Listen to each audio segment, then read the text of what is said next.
This is a Big Bear Dungeons podcast, where we explore mature themes including explicit sexual content, intense violence, strong language, and some adult situations possibly triggering to some. This podcast is rated 18+, and listener discretion is advised. Please share this podcast with your friends and family, and don't forget to check out our social media profiles. Give us a like and follow to stay updated.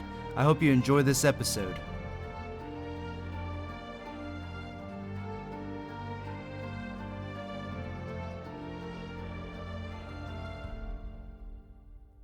Hello, this is Zach, your DM. So, I do have to let you know that I am so sorry and unfortunate this has happened. But it seems like I have misplaced and or deleted Episode 7 of A New Life. I am super upset about this because it was a really fun little session. I'm going to give you a quick recap so we can move on to Session 8, Episode 8. But yeah, I just want to apologize to all of my listeners again, and hopefully this doesn't happen in the future. But after they woke up from their dream sequence, Dr. Spellweaver was, shaking Sky awake, telling him about the funeral of their friend Austin. They end up going out and going over to the little church area off of the cafeteria. During that, they go up to the casket to give their final remarks. They're warned by Dr. Spellweaver and the priest that they should not look at the body of Austin. Well, Sky ignores that, opens the casket, and he fails his wisdom saving throw.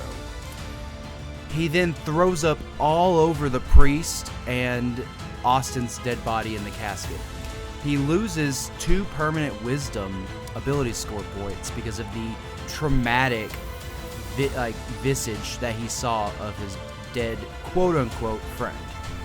Mikkel also wanted to try to see, so he went up there and looked as well, and he also failed his wisdom check, spewing even more vomit everywhere, and losing 3 points of wisdom to his ability score.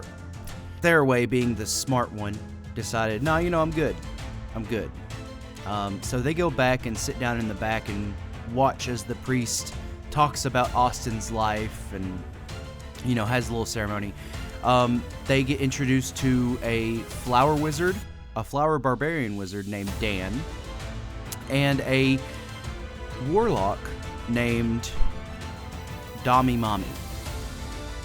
I don't remember her actual name, and I don't have it in my notes. I don't think we ever refer to her in the session or in the series as Dami Mami, but she does pop up again because their obsession with her is, I would like to say unfounded, but it's pretty accurate for this group of guys.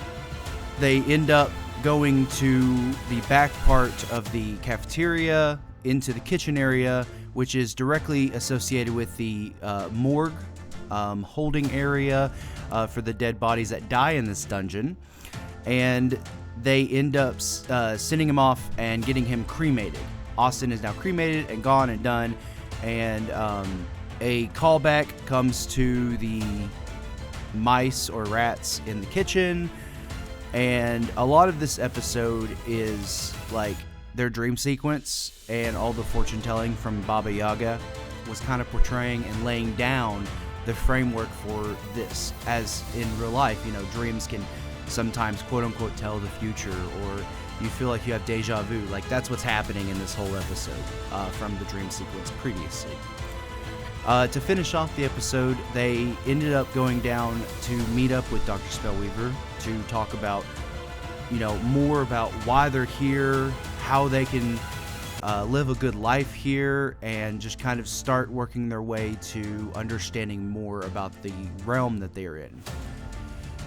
It ends up with Dr. Spellweaver being like, hey, all this information, you've already known all this information, we've already told you all about this, there's no escape, there's no way out, until you reach a certain point of educational thought in your own class. You're like, hey, I'm good to be free and go out into the world because I'm sane, and I know what I'm doing, and I have a good handle on my class, and I'm not going to die. Dr. Spellweaver then was like, okay, well, we're going to do some group exercises and try to help you guys kind of be more of a team, work together a little better. The floor kind of like goes down and a ring comes up where they're standing, and a couple of brothers of Catchy's hands come in, and they're wearing just some real tight shorts with a couple of belts on, and they're shirtless, and it turns into a wrestling ring. And so that's where session 8 is going to pop in, and they're going to be doing their like group exercise, quote unquote, in this wrestling ring with wrestling techniques and moves, and it's a whole WWE session. But that kind of wraps it up. I am again sorry that you missed out on a lot of good laughs, because this episode was pretty freaking hilarious. But hopefully, like I said, it doesn't happen in the future.